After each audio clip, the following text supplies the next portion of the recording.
Ça aura été un procès à forte valeur symbolique. Mais au-delà de son caractère historique, moi, je vois plutôt son côté didactique.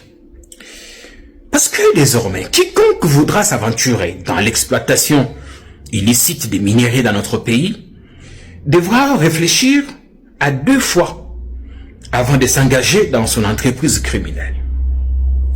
Je tire mon chapeau à l'impossible qui a été fait par nos valeureux juges du tribunal de grande instance de Bukavu qui ont tenu un procès exemplaire et prononcé des peines lourdes à charge des 3 Chinois arrêtés là-bas et poursuivis notamment pour contrebande. Nous aurions souhaité qu'ils soient reconnus coupables d'exploitation illicite des minéraux. Mais les juges n'ont pu retenir que 5 chefs d'accusation dont la détention illégale des substances minérales et le défaut de transparence. Fière chandelle à ces juges qui ont fait preuve d'intégrité en privilégiant les intérêts vitaux de la République. 7 ans de servitude pénale principale, 600 000 $ d'amende, confiscation des 10 lingots d'or, 400 000 $. En un seul procès, la République a trouvé son compte et a pu se faire quelques millions. Félicitations donc aux juges. Pour nous qui avons porté cette cause, pour nous qui avons été parmi les premières personnes à relayer cette information non sa passion, nous nous sentons soulagés par ce verdict, exemplaire, historique. Mais gare au triomphalisme parce que pour l'instant, nous n'avons gagné qu'une petite bataille. La guerre est encore longue et le risque d'être populaire. Il y a encore un travail à faire. Je voudrais également, en passant, féliciter le gouverneur du Sud Kivu, le professeur Pouloussi, qui a tout fait, qui s'est engagé pour qu'on soit là où on est aujourd'hui. Félicitations à lui. Aux autorités, aux services, la prochaine fois, prenez bien soin d'élaborer, après arrestation, un PV de saisie. Ça nous permet de savoir combien de biens on a trouvé sur des présumés coupables. Parce qu'à la première conférence de presse, on nous a dit qu'on avait saisi 12 lingots d'or et combien? 800 000 $. Au procès, nous avons appris finalement que les décomptes, le comptage n'avait pas été bien fait, que c'était finalement 400 000 $ et 10 lingots d'or. Le plus important, c'est que le verdict a été dit. J'ai envie de dire que le bon droit a été dit et j'espère que il sera confirmé en appel. N'oubliez pas que ces 50 tonnes d'or qui quittent frauduleusement notre pays chaque année, on ne les dira jamais assez. Ça représente 5 milliards de $ qui ne passent pas par le circuit officiel, qui ne passent pas par les banques et qui sont en libre circulation. Et j'ai toujours établi un lien entre l'instabilité cyclique qu'il y a dans certaines zones minières et la contrebande, l'exploitation mécanique des ressources naturelles. Le combat continue. Que personne ne baisse le bras. Merci.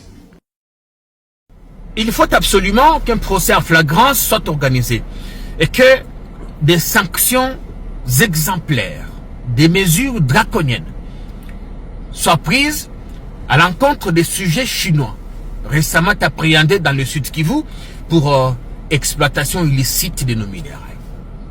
Parce que ça n'est de trop.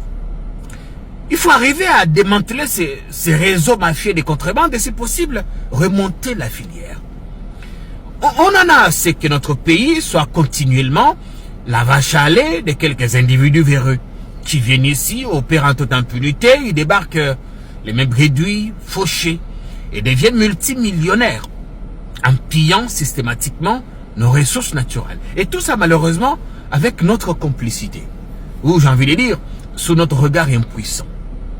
J'ai évoqué il y a quelques semaines, je parlais de la contrebande dans la côte Est et de ses conséquences incalculables à la fois sur notre sécurité, notre système sécuritaire et sur notre économie. Mais c'est 50 tonnes d'or, pour ne parler que d'un seul minerai, qui sortent frauduleusement chaque année de notre territoire. Ça représente 5 milliards de dollars en libre circulation. Et là, encore et toujours, les Chinois. Ils sont très nombreux là-bas dans la région, mais il y a plus de Chinois qui se distinguent. On en a arrêté une bonne dizaine à la mi-décembre. On vous en parlait ici. Ils ont été expulsés, libérés puis expulsés. Enfin, ce que l'on craignait était finalement arrivé. Je n'ai pas besoin de revenir sur le coup de gueule du gouverneur du Sud Kivu, le professeur Pouloussi, qui en son temps était monté sur ses grands chevaux. Pour un temps ouvertement un doigt accusateur sur Kinshasa, certains laboratoires qui auraient ordonné l'expulsion de ces Chinois sans qu'ils aient été entendus, ni condamnés. On connaît tous l'histoire. En ce moment où nous parlons, 3 autres Chinois sont aux arrêts, dans la même province et pour les mêmes raisons. Les enquêteurs ont saisi sur eux une importante somme d'argent, autour de 800 000 dollars et 12 lingots d'or. Un avion est parti de Kinshasa pour les ramener. L'avion a mis 2 jours à l'aéroport de Kavumu, il est rentré ici vide. Et en ce moment, un télégramme du ministre de l'Intérieur, du VPM de l'Intérieur, Maître Jacques-Ben Chabani, ordonne au gouverneur de mettre ces individus à la disposition du parquet général pour des poursuites judiciaires. Une décision que nous saluons. Mais nous n'allons pas pour autant croiser les bras. Parce que nous ne souhaitons pas que le sort qui a été réservé au premier groupe de Chinois soit les mêmes qui soient réservés à celui-ci. Nous voulons qu'il y ait absolument un procès et que ce procès soit public. Que des sanctions exemplaires soient prises. Je tiens par ailleurs à rappeler que dans cette affaire, il n'est nullement question de faire un quelconque arrangement. À l'amiable soit-il. Parce que, qu'il soit de ce que ces Chinois doivent à l'État congolais, c'est un énorme manque à gagner, ou des droits des communautés locales, ou encore de ce qui est des obligations sociétales. Toutes ces questions ne relèvent plus du droit conventionnel. Elles ont été systématiquement réglées dans le code minier. Faire autrement serait basculer dans l'arbitraire. On en a assez que nos ressources naturelles soient pillées et qu'elles profitent à des gens sans foi ni loi. La côte Est, avec la contrebande qu'il y a là-bas, on l'a rappelé plusieurs fois, que personne ne sait si cet argent en libre circulation alimente les groupes rebelles ou finance les groupes armés. On va continuer à suivre de près la question jusqu'à ce qu'un procès public soit organisé. Et nous souhaitons que les victimes de ces Chinois soient associées à ce procès et que des sanctions exemplaires soient prises.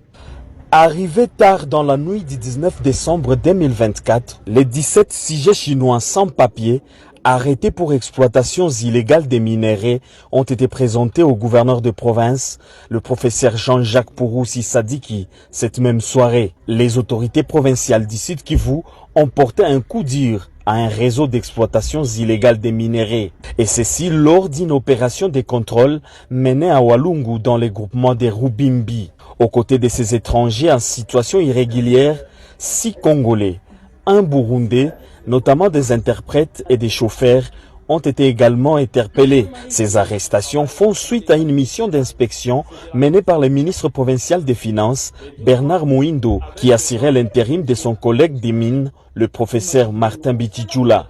C'est vendredi 20 décembre, lors d'une conférence de presse tenue à Bukavu, aux côtés du député provincial Namvano Béatrice, le ministre Bernard Mouindo a expliqué que la situation sur les sites était alarmante.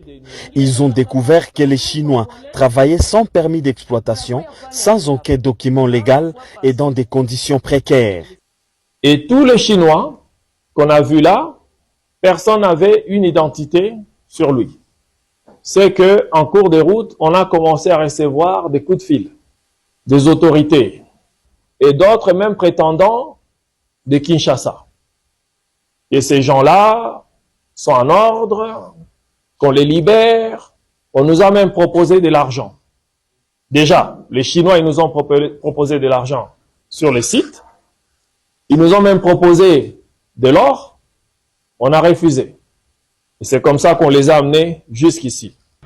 Face à ces révélations, le gouverneur de province, le professeur Jean-Jacques Pouroussi Sadiki, a apporté son soutien à ses ministres. Il a salué leur détermination à lutter contre l'exploitation illégale des ressources naturelles.